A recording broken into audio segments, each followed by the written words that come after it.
John Brown's body lies a-mouldering in the grave, while weep the sons of bondage whom he ventured all to save.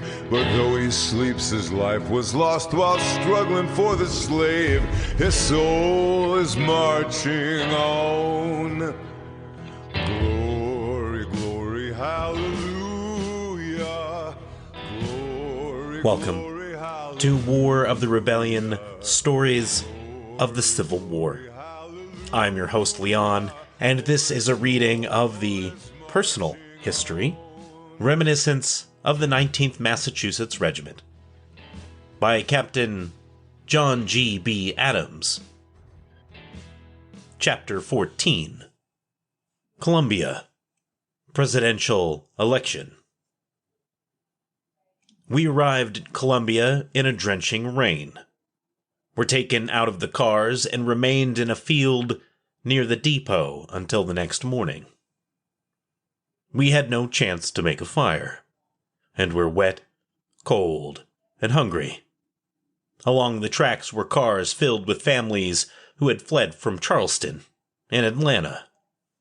We saw several very beautiful ladies among them, dressed well and wearing jewelry, but they were silent and sullen. We were guarded by the Columbia Cadets, a fine body of young men from the military school. The command was given to fall in, and we were informed that we must march about a mile to a campground, and should be made very comfortable. On the way, we passed the Confederate money factory. As the girls employed there came to the windows, we called to them to throw us out a bushel or two, as they could make plenty more. They laughed, threw kisses at us, and for a moment we forgot that we were prisoners, and felt that we were going out on a picnic. We marched about 2 miles, and arrived at our campground. This consisted of several acres, covered with a second growth of wood. A guard line was made around it, and sentries were posted. 20 feet from the guard line was the deadline. This time, it was a furrow plowed around the camp. Our cadet guards were relieved by the militia, and we were turned in like so many hogs. These were the comfortable quarters promised. The wood and water were outside the lines, and we had to wait our turn to go out. No sinks were provided, and only 12 men were allowed out at a time. It was terrible. Nearly every man in prison suffered from diarrhea. It was no uncommon sight to see 100 men standing in line. Many were obliged to remain there nearly all the time. We were in this condition for more than a week. Then, 8 axes and 10 shovels were given the 1,500 prisoners, and the guard line was extended an hour a day, to give us a chance to cut wood and gather brush for shelter. Our little mess located under a tree, and our rule was that one should always be at home. But for some cause one day all were absent for a few moments, and when we returned, could not find where we lived, as our tree had been cut down. We had heard much of the sunny South, and did not expect cold weather, but the night of October 9th was so cold that we could not sleep, and a white frost covered the ground in the morning. Our rations were in keeping with the place: a pint of cornmeal, bitter, and half bran, a day, and a pint of sorghum molasses for 5 days. We named the prison Camp Sorghum. Many could not draw the molasses, having nothing to put it in, but my old pitcher worked in handy for that purpose. As soon as possible, we began to build huts. We increased our mess to 5, one having a blanket. We dug a hole in the ground 2 feet deep, covered it with poles set up on ends, then with brush, and outside a coating of dirt. This was first rate when it did not rain, but as soon as the dirt became wet, it would soak through the brush and drop on us as we tried to sleep. At night, 4 would lie down, then the 5th would squeeze in, covering us with our only blanket. When we wanted to turn over, someone would say, "About." The odd man would get up, all turn over, then he would jam in again.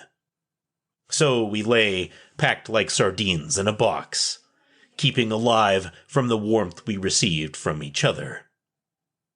After a while, sinks were dug, and the lines extended so as to take in the brook that ran in the rear of the camp. Nearly all the men were barefoot, and it was laughable to see us wash. We stood in the water, which was very cold, and danced while we washed our faces and hands. Besides our other troubles, we were in constant fear of being shot by the guard.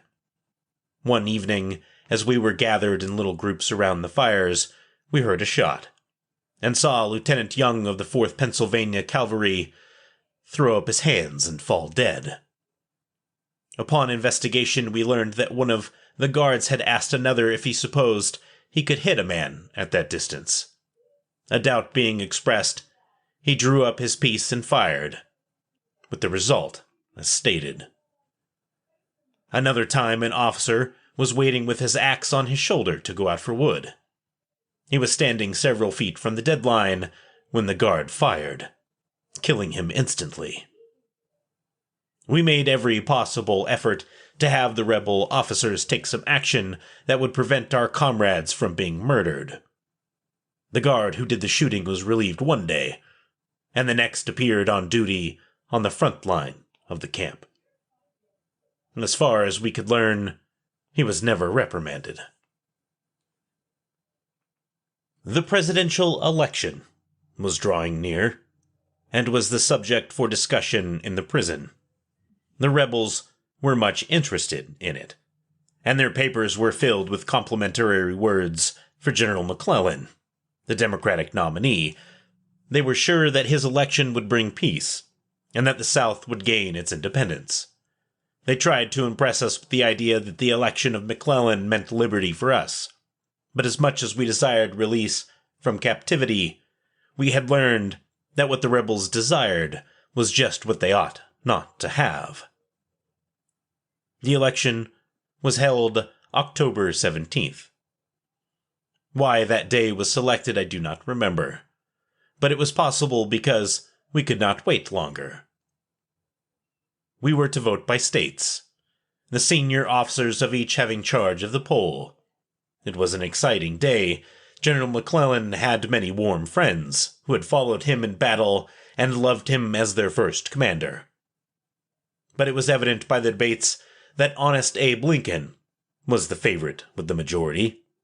The polls opened at 9 a.m. The ticket distributors were on hand as at home. I think the polls closed at 12 a.m. Then all rushed to the bulletin board where the returns were posted to learn the result. Lincoln received 1,023, McClellan 143, and 204 did not take interest enough to vote. We Republicans were delighted and expressed our joy by giving 3 hearty cheers. It told us that a large majority believed in the wise administration of Abraham Lincoln, and although many of them had been in prison 16 months, their faith had not been shaken. The excitement did us all good. The vote of Massachusetts was Lincoln, 43, McClellan 5. The only states that went for McClellan were Kentucky and Tennessee.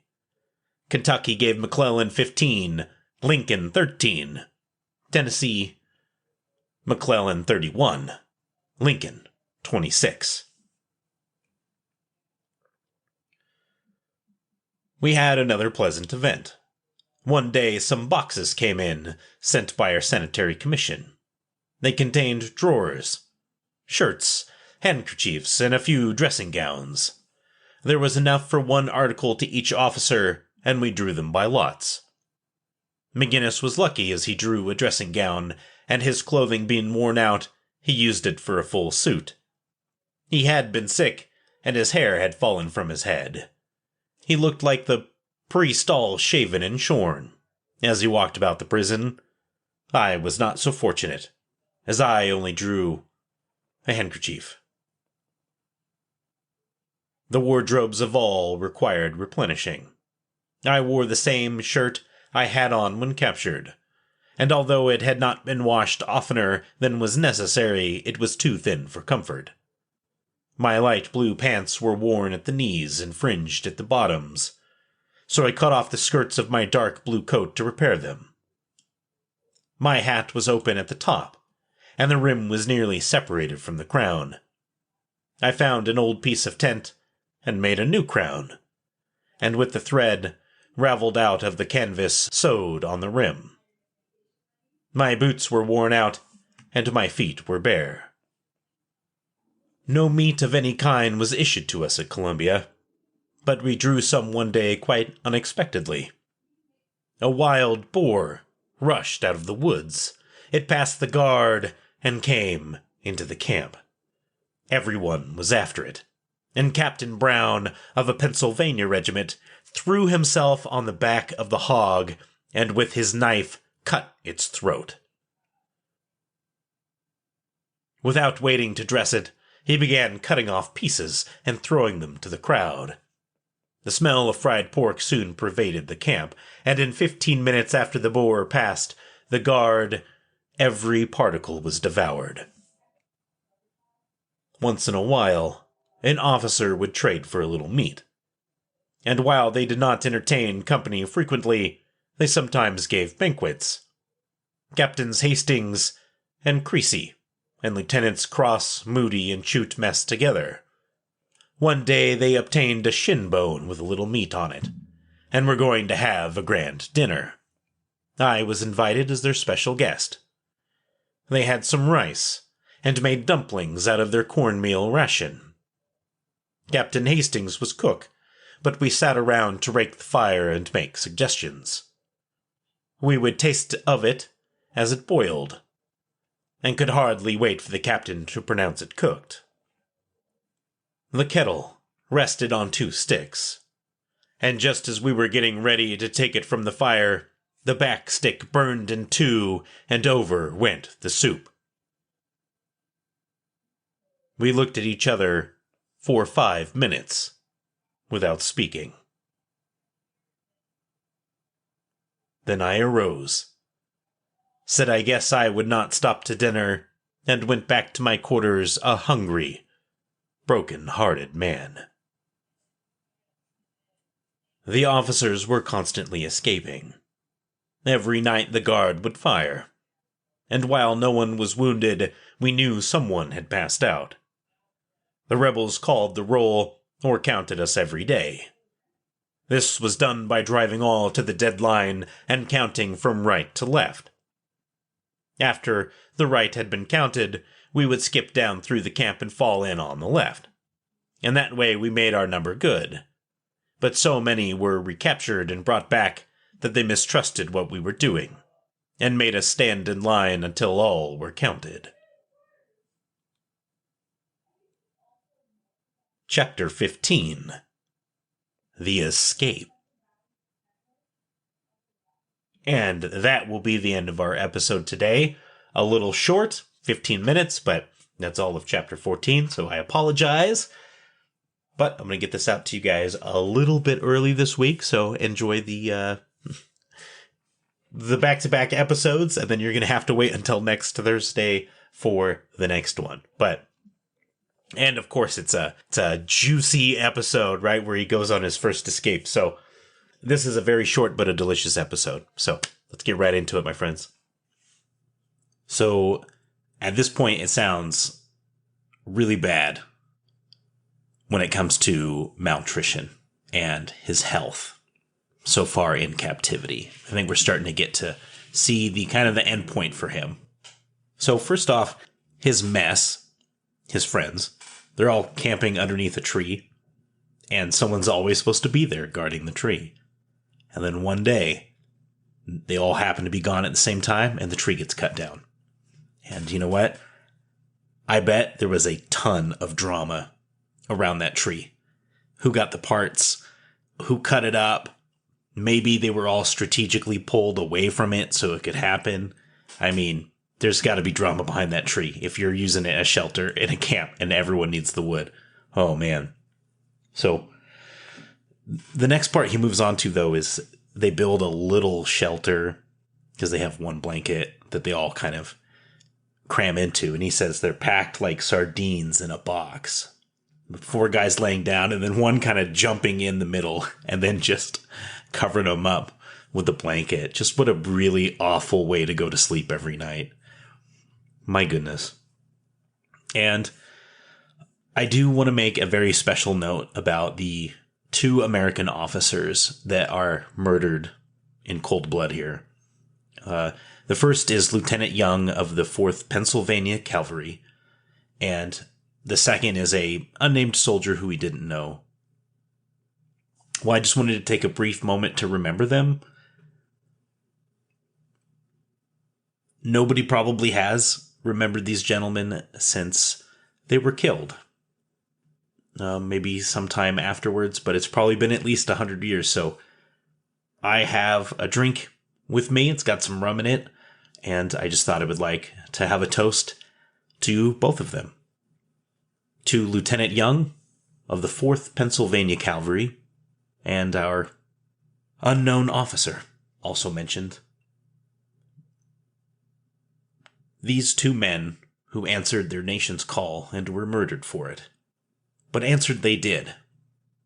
They sacrificed their lives on the altar of freedom and the ideal of liberty and justice for all.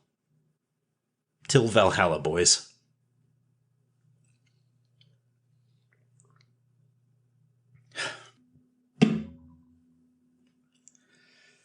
Now, the election section of this chapter is pretty great. I liked it. The Rebs are trying to convince everyone that electing McClellan is good for them. I'm sure they thought so.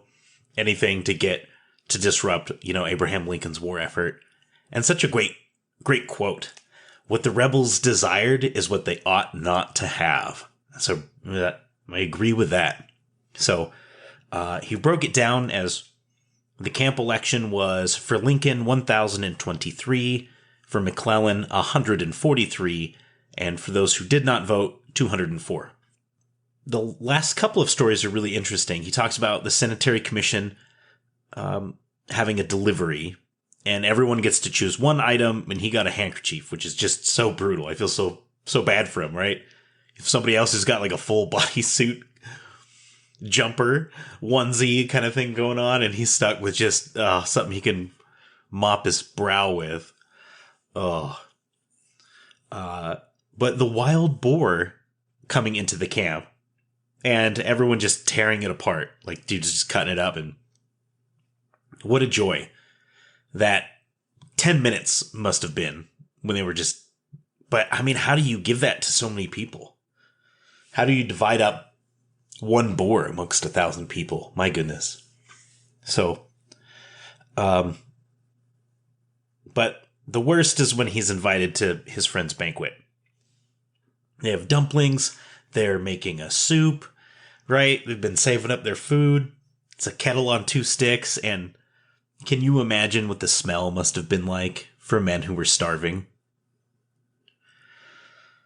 Oh, and then it just, right before you eat, it just tips over and all the soup just falls out onto the ground. He mentions that they look at each other for 5 minutes without talking. And then he just basically says, I'm just going to go starve in my bed. Oh my gosh. Like, yeah, what else are you going to do, right? Oh, my heart just breaks for this guy. What an incredible story of survival. I mean, really. So, which is what makes next week so exciting. Will be chapter 15, titled Escape. That is going to be released next Friday. So that's November 10th, the Marine Corps birthday. So I will get that out to you guys Friday morning. I'll post it Thursday night, Friday morning. But anyway, I gotta go. I've got so many things to do. If you're listening to this right after it has been published, then come stop by the YouTube channel, War of the Rebellion. I am going to be streaming with the lads as we fight either against the Union or for the Confederacy in the game War of Rights, so you can come stop by and take a look. But anyway, with that, I will see you in the next episode. Bye-bye.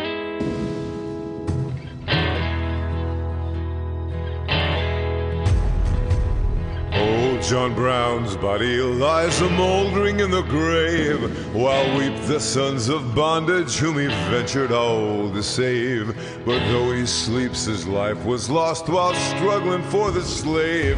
His soul is marching on. Glory, glory, hallelujah.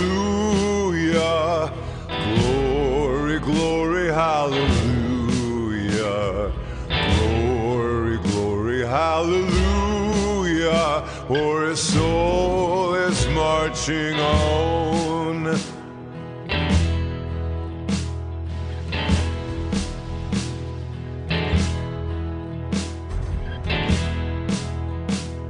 John Brown was a hero, undaunted, true and brave, and Kansas knew his valor when he fought her rights to save. And now, though the grass grows green above his grave, his soul is marching on. Glory, glory, hallelujah. Glory, glory, hallelujah. Hallelujah, for his soul is marching on.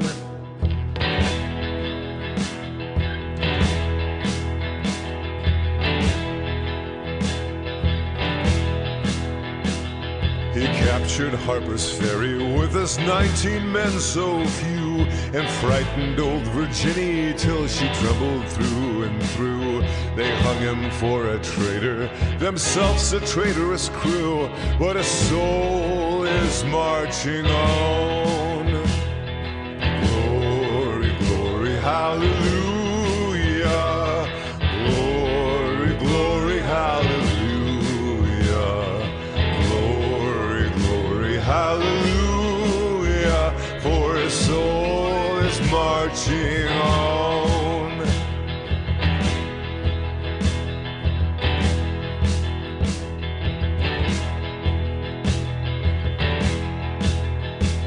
John Brown was John the Baptist, of the Christ we are to see. Christ who of the bondman shall the liberator be. And soon throughout the sunny South the slaves shall all be free, for his soul is marching on. Glory, glory, hallelujah. Glory, glory, hallelujah. Hallelujah, for his soul is marching on.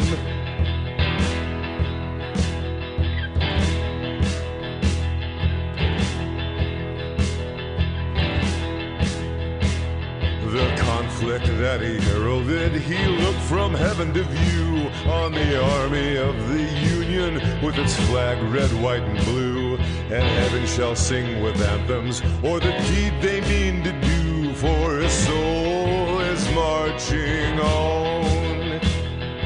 Glory, glory, hallelujah. Glory, glory, hallelujah. Glory, glory, hallelujah, for his soul is marching on.